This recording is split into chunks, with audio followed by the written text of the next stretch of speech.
Class 9 आगे आपके final examination का प्रिपरेशन अच्छा चल रहा होगा आई होप। और इस एमसीक्यू में आपका ये पार्ट नंबर 3 एमसीक्यू है। टॉप लेवल की एमसीक्यूज हैं जो फाइनल एग्जामिनेशन में पूछी जाती हैं। तो चलिए हम लोग स्टार्ट करते हैं आज का सेशन। विच प्रोटोकॉल नहीं, विच of the following is a volatile type of memory. तो मेमोरी से रिलेटेड ये सेशन है। तो वोलेटाइल मेमोरी मतलब जो कि भूल जाता है, टेम्पररी मेमोरी होता है। तो टेम्पररी मेमोरी में हम लोग जानते हैं कि RAM is a type of volatile memory. RAM हमारा टेम्पररी मेमोरी होता है। तो रैम हमारा यहाँ पे आंसर हो गया। Which memory is use to firmware in a computer system. Firmware का यूज़ कौन सा हमारा यहाँ पर यूज़ कर रहा है। तो चूँकि देखिए फर्मवेयर का मतलब है कि जो चीज़ें मैन्युफैक्चरिंग के टाइम में ही हमारे चिप में डाल दी जाती हैं, तो ये मैन्युफैक्चरिंग के टाइम रोम में डाल दी जाती हैं। तो इस वजह से ये प्राइमरी मेमोरी में तो आता है, बट ये नॉन वोलेटाइल है, ये भूलने वाली मेमोरी नहीं है। तो ये रोम हमारा सही आंसर हो जाएगा। Which storage device is known as faster read-write speed compared to traditional hard drives? तो अभी का फास्टर रीड राइट स्पीड किसका होता है भाई? एसएसडी चल रहा है, सॉलिड स्टेट ड्राइव का ज़माना है, तो एसएसडी हमारा फास्ट हो गया। विच of the following memory types is the fastest. कौन सा सबसे फास्ट मेमोरी टाइप है? तो हमारा कैचे मेमोरी हमारा सबसे फास्ट मेमोरी टाइप होता है। Virtual memory is a feature of which component in a computer. Virtual memory कौन से कंपोनेंट का फीचर होता है? तो वो हमारा ऑपरेटिंग सिस्टम जनरेट करता है according to need of the program. ठीक है, तो रैम जनरेट नहीं करेगा, हार्ड डिस्क का पार्ट माना जा सकता है, क्योंकि वर्चुअल मेमोरी उसी से कुछ पार्ट्स को लेकर के ही हमारा वर्चुअल मेमोरी इम्प्लीमेंट होता है। तो what is the primary purpose of cache memory. Cache memory का प्राइमरी पर्पस क्या होता है? तो इस स्पीड को इंक्रीज करना, ये हमारा प्राइमरी पर्पस होता है। तो increase the processing speed by storing frequently access data. तो हमारा बी ऑप्शन सही हो जाएगा। Which of the following is considered as external memory. बाहर से कौन सी मेमोरी लगाई जा सकती है? तो पेन ड्राइव लगाई जा सकती है। What type of memory is used in USB pen drive. USB pen drive में किस तरह की हमारी मेमोरी यूज़ की जाती है? नैंड फ्लैश, ईपी रोम है, स्टैटिक रैम है, डायनेमिक रैम है। तो देखिए डायनेमिक रैम में रिफ्रेशमेंट की बहुत ज़्यादा ज़रूरत होती है, बार बार रिफ्रेश किया जाता है। और नैंड फ्लैश में फ्लैश मेमोरी तो होता है हमारा, फ्लैश मेमोरी ही यूएसबी पेन ड्राइव होती है। तो एग्जैक्ट हमारा आंसर स्टैटिक रैम, रैम की बात कर रहा है तो रैम तो होना नहीं है, तो ये अपना फ्लैश मेमोरी में जाएगा। Which type of storage typically has the highest capacity. Highest capacity किसका होता है स्टोरेज के मामले में? तो अभी तो हाईएस्ट कैपेसिटी हार्ड डिस्क का भी कह सकते हैं, बट मोर एसएसडी भी बोल सकते हैं, बट मोर जो अभी मॉडर्न एरा में जो चल रहा है वो एसएसडी ही चल रहा है। Internal memory of computer includes which of the following. मतलब इंटरनल मेमोरी कंप्यूटर की अपनी मेमोरी यानी प्राइमरी मेमोरी कौन सी है? तो वो रोम एंड रैम होता है primary memory. Which of this is an example of primary memory. Primary memory का एग्जाम्पल कौन सा है? तो रैम है प्राइमरी मेमोरी का एग्जाम्पल।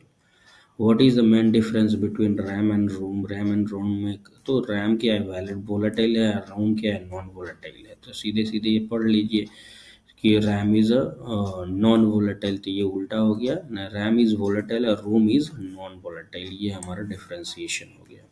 सही। Next question, cache memory is closest to which component. कौन से कंपोनेंट के क्लोजेस्ट होता है कैश मेमोरी?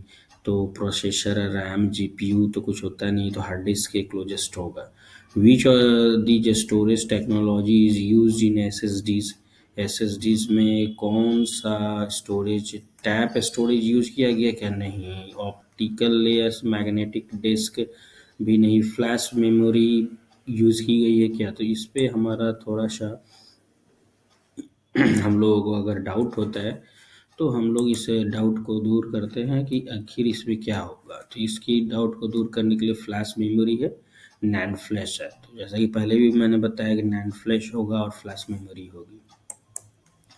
तो एसएसडी फ्लैश मेमोरी के एकदम नज़दीक होता है। मैं और टैप वगैरह तो पहले का जो मेमोरी था उसमें यूज होता था। तो what is the purpose of virtual memory? तो मतलब वर्चुअल मेमोरी का इंक्रीज करना, साइज को इंक्रीज करना, ये वर्चुअल मेमोरी के लिए इम्पोर्टेंट है। Increase the physical memory size. Which of the following is not a type of storage device? ये स्टोरेज डिवाइस नहीं होता है। तो रैम हमारा तो स्टोरेज डिवाइस टेम्पोररी है। एसएसडी भी हमारा स्टोर करता है। और रोम हमारा क्या, ये भी पहले से फर्मवेयर है, पहले से कुछ स्टोर करके रखा है। Register temporarily as a CPU का ये हमारा मेमोरी होता है, तो ये टेम्पोररी किसी चीज़ को स्टोर करता है।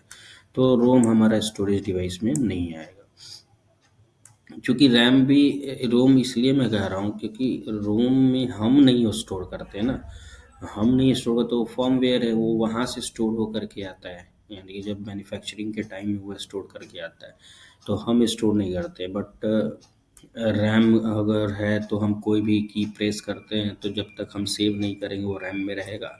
जैसे ही हम सेव करते हैं तो हमारा सीधे सीधे एसएसडी या एचडीडी में चला जाता है। और रजिस्टर तो सीपीयू की इंटरनल मेमोरी होती है, वो हमारे फास्टर एक्सेसिंग के लिए यूज़ किया जाता है।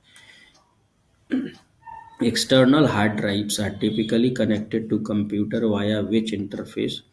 तो एक्सटर्नल मतलब बाहर का जो कोई भी हार्ड डिस्क है, हार्ड ड्राइव है, उसको आप यूएसबी पोर्ट से कनेक्ट कर सकते हैं। ठीक है।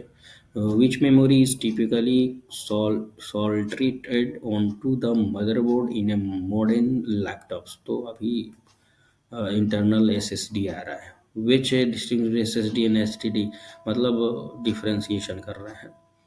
तो एसएसडी हम जानते हैं कि भैया कोई मूविंग पार्ट्स नहीं होता है एसएसडी में, जबकि एचएसडी में मूविंग पार्ट्स होता है। ठीक है, ये तो पूरी तरह से गलत हो गया क्योंकि ऐसे एचडीडी में फ्लैश की ज़रूरत नहीं है, एसएसडी में फ्लैश की ज़रूरत है। तो ये हमारा सी ऑप्शन बेटर होगा। विच of the following storage medium offer the best durability against a physical damage? तो फिजिकल डैमेज के लिए बेस्ट ड्यूरेबिलिटी देता है कि फिजिकली कोई चीज़ डैमेज हो गया तो कौन से मीडियम से हम, following storage medium offer the best durability against the physical damage? तो फिजिकल डैमेज में अगर हम यहाँ देखें तो डीवीडी, एचडीडी, एसएसडी ये फिजिकल डैमेज में आ जाएंगे। क्योंकि देखिए एसएसडी भी लैपटॉप के अंदर है, एचडीडी भी उसी के अंदर, डीवीडी भी उसी के अंदर है। हाँ, बाहर से हम लोग पेन ड्राइव और ज़रूर लगाते हैं। तो अगर पेन ड्राइव लगाते हैं तो कोई डेटा इसमें रखते हैं तो हम बाद में उसको रिकवर भी कर सकते हैं अगर हमारा फिजिकली हमारा सिस्टम अगर डैमेज होता है तो यूएसबी फ्लैश ड्राइव हमारा सही आंसर हो गया। फिर आप लोग ये 20 एमसीक्यूज करिए।